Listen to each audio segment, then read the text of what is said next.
Video 1 of how to navigate abusive relationships personally and collectively as we navigate through this current administration. So, the first thing that you need to know about abusive relationships is that abusive relationships can happen to anyone.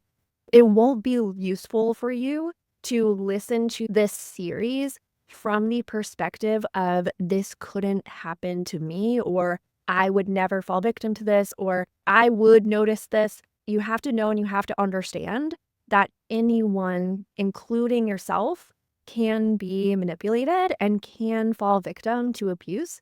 And it's important to know that, number one, so that you don't judge people who have had abusive relationships or are currently in abusive relationships.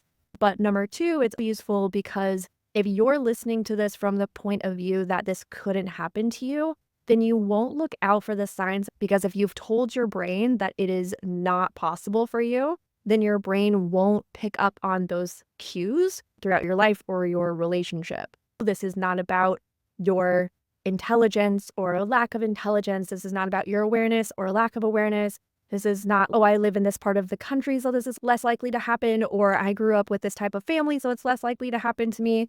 That's not how abuse and manipulation work. This could happen to anyone and it could happen to you. And so this is also good to know so you can look out for those warning signs. But this is also not to make you paranoid about your relationships either. This is knowledge so that you can be aware and so that you can recognize the signs and the patterns of abusive relationships. The other thing that you need to know is that this series is not a replacement for professional help and professional services.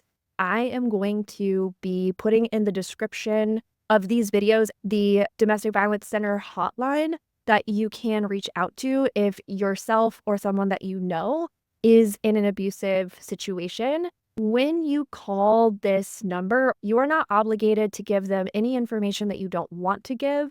You are not obligated to do anything at all. They are not going to call the police. They're there to empower you and ask you questions about what steps you want to take so that they can give you the resources for those next steps. It is a safe number to call, and regardless of what stage you're in, even if you're just in the stage of confusion, they'll just talk to you about that so you can get a little bit more clarity, okay?